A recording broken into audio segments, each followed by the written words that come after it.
Olá, pessoal. Meu nome é professora Cássia Coutinho. Então, vou dar início a uma super correção da prova do CESP, né? Uma prova da EBSER, né? Empresa Brasileira de Serviços Hospitalares, nível médio, né? De 2018. Lembrando, gente, como eu falei anteriormente, nesse concurso foi pego de surpresa por ser o CESP, né? Não é bem a banca mais comum que faz concursos da EBSER, né? E aí, uma outra característica interessante, que teve raciocínio lógico e matemática para todos os cargos. Eu adoro isso, gente. Sabe por quê? Porque sempre tem um aluno mais tarado que ele acha que raciocínio lógico e matemática só cai para concursos mais voltados para a área de exatas, entendeu? Então ele acha assim, não, mas eu sou da área da saúde, preciso estudar esse trem, não. E aí chega lá, ele faz isso. Show de bola. Pelo menos do meu ponto de vista, né, gente? É lógico que eu sei que o aluno fica meio magoado, mas o que compete a mim, a gente fala assim, é o mercado de concurso público, né? Eu, particularmente, quanto professora de raciocínio lógico e matemática, eu acho ótimo. Então, vamos lá, galera. Queridos, então, primeira questão, ele vem cá e fala assim, considere as seguintes proposições. P, o paciente receberá alta. Q, o paciente receberá medicação. R, o paciente receberá visitas. Tendo como referência essas proposições, julga o item a seguir, considerando que a notação não S, né, tiozinho S, significa a negação da proposição S. Gente, repara que ele não é obrigado de contar isso. Isso é obrigação sua saber. Beleza, primeira questão. Então, antes, deixa eu só falar aqui o seguinte, o que eu já te aconselho? Se você olhar pelo contexto aí da sua prova, você vai perceber que a questão 1, 2 e 3 estão muito diretamente relacionadas ao enunciado. Então, já dá uma olhada assim de supetão, para você ver o que você precisa fazer para resolver as questões, tá? Então, antes da gente caminhar aqui, nós vamos precisar, deixa eu só apagar aqui já para eu ganhar um espacinho, né, que aqui a gente vai escrever um pouquinho. Então, ele me deu lá, proposição P, o paciente receberá alta. Como tudo é paciente, né, gente? Então, vou resumir aqui, ó, receberá alta. O que? O paciente receberá medicação.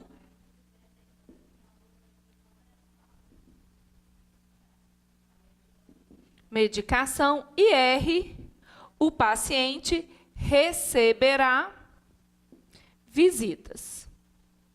Beleza? Então, vamos só já reduzir aqui um pouquinho para ficar mais fácil a gente trabalhar. Tudo é o paciente, então beleza. Bom, aí ele fala assim, ó, primeira questão. Então, questão número 1 aí. A proposição CHUP, Cassinha, o que é CHUP? CHUP é o que está escrito aí, né, gente? Então, ele fala assim, não P, implicando em Q ou R, pode ser assim traduzida. Se o paciente receber alta, então ele não receberá medicação ou não receberá visitas. Gente, um conselho que eu te dou é, não tenta encaixar o que você leu no símbolo, não. Faz o símbolo, ou seja, faz esse símbolo aqui, depois você confere a resposta, tá? Um erro do aluno é porque, às vezes, ele quer ganhar tempo e ele quer mal ler o enunciado e já dar a resposta, falar certo ou errado. Calma, gente, respira. Cassinha, mas eu tenho só 2, 3 minutos para fazer cada questão. Gente, mas é melhor você gastar 2,5 e acertar a questão do que você economizar meio segundo aí e, de repente, errar a questão. Então, sem olhar o que está escrito, vamos pensar aqui. Então, primeira coisa, eu já sei que é um condicional, né? Porque é um se então. Não P. Se é receberá alta, quem que é o nosso não P? Não receberá alta. Então, esse não P, se um paciente... Bom, nesse caso aqui, só para você já escrever, mas ele fala assim, ó, assim, se o paciente receber alta, né? Então, já colocando um pouco mais convergente aqui, se o paciente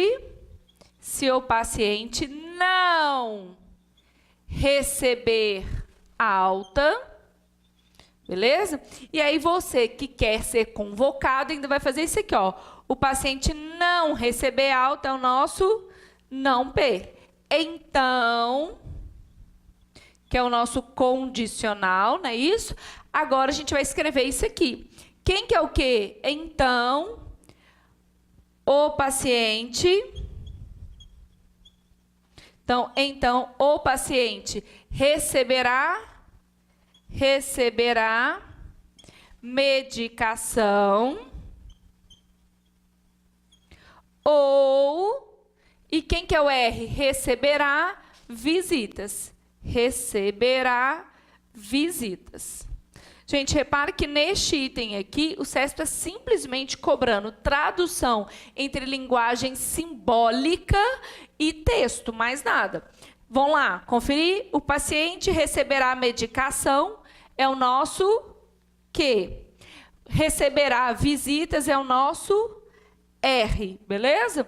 Esse aqui é o nosso ouzinho e esse cara aqui é o nosso se, então, beleza? Gente, confere todo o símbolo aí, sim ou não? Sim, né? Então, conferiu todo o símbolo. Então, a resposta correta, digamos, a tradução correta desta proposição não P implicando em que ou R seria: se o paciente não receber alta, então o paciente receberá medicação ou receberá visitas. Depois que você fez isso, sem ficar olhando, agora você vai fazer um checklist para ver se está certo ou não, tá? Então, voltando aí na questão. A proposição CHUP pode ser assim traduzida. Então, vamos lá. Se o paciente receber alta, já errou, né, gente? Porque aqui, ó, faltou quem aí? O nãozinho, né? Só continuando. Então, ele não receberá. Também errado, né? Porque que é ele receberá, né? Ou não receberá. Então, tá errado esses 3 itens aqui, né? Então, ele não negou esse cara e negou esses 2. Então, ou seja, pode ser traduzida do jeito que ele colocou? Nunca, jamais, sem chance alguma. Logo, o item 1 está um item o quê? Errado. Beleza? Então, o item 1 está um item errado, equivocado. Então, gente, dica para vocês fazerem essas transcrições, tá? Pega o símbolo que ele fez, escreve, pode ser um pouco mais resumido, não precisa ser tão bonitinho como eu fiz, e depois você compara com o que ele pôs na prova. Não vai querer fazer tudo de uma única vez, não, porque a gente costuma, às vezes, sem querer, dar umas vaciladinhas aí, tá? Então, toma cuidado aí. Então, questão, né? O item aí, número 1, erradíssimo. Gente, você que vai ser convocado, amém, Senhor Jesus Cristo, poder das palavras. Você que vai ser convocado, lembra o seguinte: não adianta eu falar que a número 1 está errada. Tipo assim, está errada, tá? Mas e daí? Se eu falo que ela está errada, ótimo, vá lá e coloca a forma correta. Isso é extremamente importante, tá, gente? Combinado com a tia Cassinha. Questões do CESP. Não adianta só falar que está errado. Se está errado, reescreve de forma a ela ficar correta, faça o cálculo, preocupe-se com o resultado, porque é isso que vai fazer você ter excelência nos resultados e é isso que vai garantir efetivamente a sua aprovação. Ok? Beleza. Segunda questão. Ele fala assim: se a proposição CHUP, CHUP é esse símbolo aí, for verdadeira, então também será verdadeira a proposição fulana. Então, respirou. Então, olha o que ele faz. Aqui eu esqueci de escrever, gente, mas na questão número 1, ele trabalha com lógica proposicional, né? Na realidade, na número 1, ele trabalha com uma transcrição entre linguagem simbólica e linguagem corrente, né? Na questão 2, o que será que ele trabalha? Vamos pensar? Então, ele fala assim, ó, se a proposição não P implicando em Q ou R, se isso daqui é verdadeiro, se isso é verdade, então ele fala assim, for verdadeiro, então será também verdadeira a proposição não Q e R, tudo isso implicando em P. Então, a pergunta é: se esse cara é verdade, eu posso, a partir disso, então, vou colocar assim, só para a gente entender logo, eu posso entender que esse cara também é verdade? É isso que ele está perguntando. Beleza. Queridos, ele está mantendo o mesmo valor lógico, não é? Então, primeiro, vamos entender o que a questão queria que você olhasse. Se ele está mantendo o mesmo valor lógico, isso vai acontecer se for uma equivalência.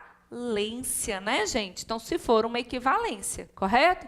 Então, ainda mais como eu não sei quem é P, quem é Q, quem é R, ele está dizendo assim, ó, para todos os casos que gerem isso aqui verdadeiro, então isso aqui também será verdadeiro, beleza? Então, a pergunta, tradução. A primeira e a segunda proposições são equivalentes? Esta aqui é a pergunta. Será, gente? Não, né? Vamos pensar? Ó, vamos fazer aqui um códigozinho, recordando.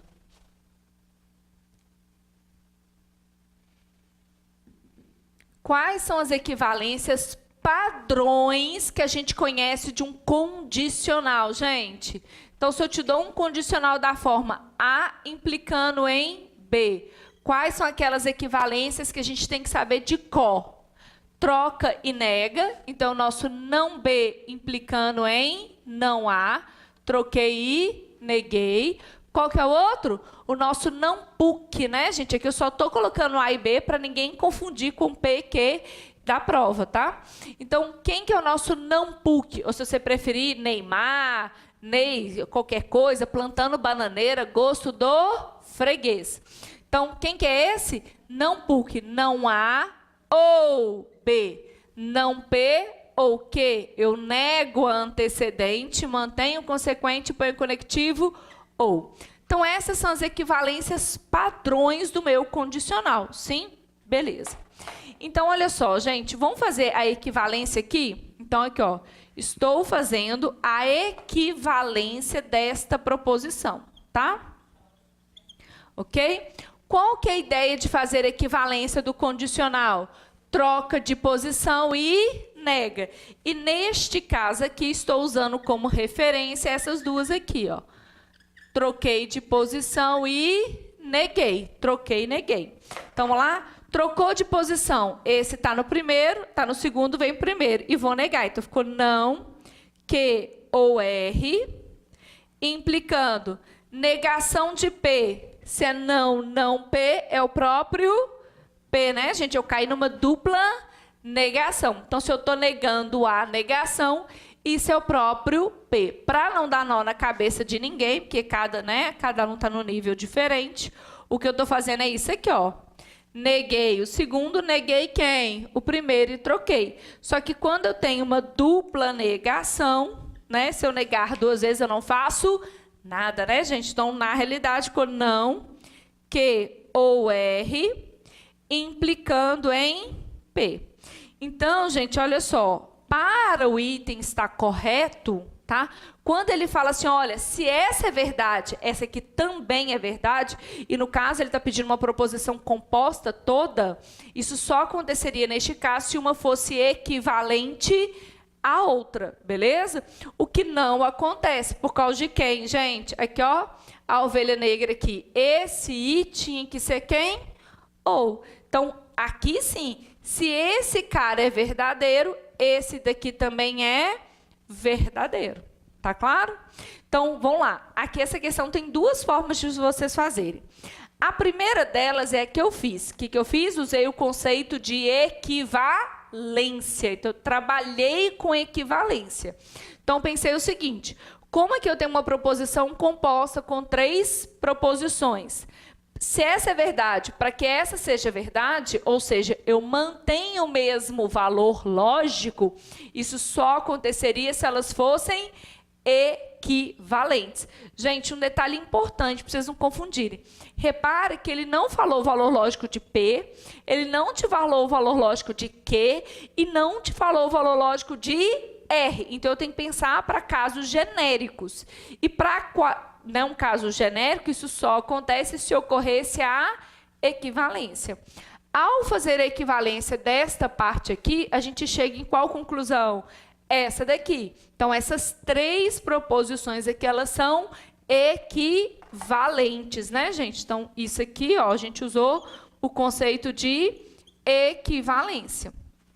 E a gente percebe, constata, que aqui ficou um ouzinho e aqui ficou quem? O izinho. Lógico, né? Logo, elas não são equivalentes, beleza? Então, ou seja, existe uma divergência aqui, porque aqui devia ser o ou, e lá está quem? O izinho. Perfeito? Beleza. Então, ou seja, sabendo que essa é verdadeira, eu não posso afirmar que essa também será verdadeira, já que elas não são equivalentes. Perfeito? Logo, o item 2, ele está errado. Logo, o item 2 está errado.